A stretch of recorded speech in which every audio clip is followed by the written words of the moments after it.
Hello and welcome back to Geotech Masters. In our last video, we discussed the step-by-step flowchart of the ASTM D2488 system. Today, we are going to switch our thinking. We will learn how to classify soils using a different philosophy. We will be learning the Australian standard AS1726. This is a very important lesson for any engineer who works internationally. It shows that while the soils are the same, the way we classify them can be very different. Understanding why they are different will make you a much better and more adaptable professional. Let's explore the Australian system.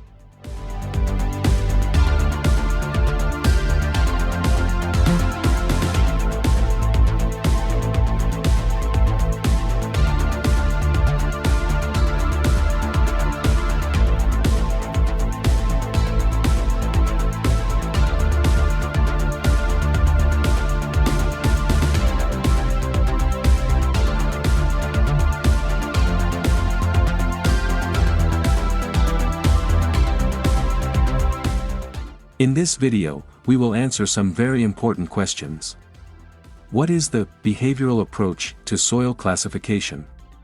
What is the new rule that replaces the 50% rule we learned before? And how do we build a soil name using nouns and adjectives, instead of just a flowchart symbol? Get ready to see soil classification from a new perspective.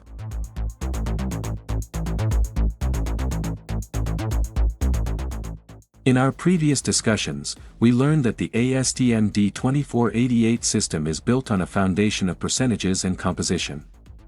It asks a straightforward question: what is this soil made of? If 50% or more passes the number 200 sieve, it's fine-grained. If less than 50% passes, it's coarse-grained. The system is based on which fraction represents the majority. It's logical, systematic, and relatively easy to apply. But there's another way to think about soil classification, a fundamentally different philosophy that's used in the Australian standard AS1726. This system asks a more profound question: how does this soil behave?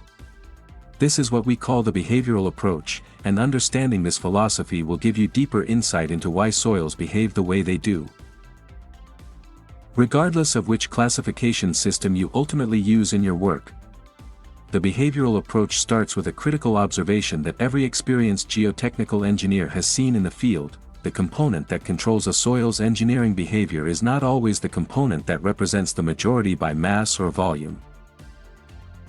Let's explain it with a specific example. Imagine you have a soil that's composed of 60% sand and 40% clay. Under the ASTM system, this is clearly a coarse-grained soil.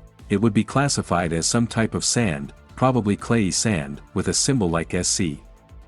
The sand is the majority, so sand is what we call it. But now think about how this soil actually behaves. If that 40% clay fraction happens to be highly plastic clay, perhaps bentonite or another expansive clay mineral, what happens? The clay particles, despite being the minority, completely dominate the soil's engineering properties.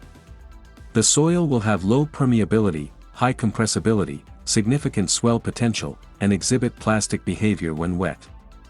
It will behave like clay, not like sand. If you tried to use this material as fill and compacted it at the wrong moisture content, it would fail not because of the sand, but because of the clay. If you needed to dewater this material, you'd find it has clay-like permeability, not sand-like permeability. If you loaded this material, it would compress over time like clay, not like sand. The AS1726 system recognizes this reality. It would classify this same soil as clay, because clay controls its behavior. The classification name immediately tells an engineer, this soil will behave like clay. Design accordingly. Don't assume sand-like properties just because sand is the majority component. This raises an important question: why can such a small percentage of clay have such disproportionate influence?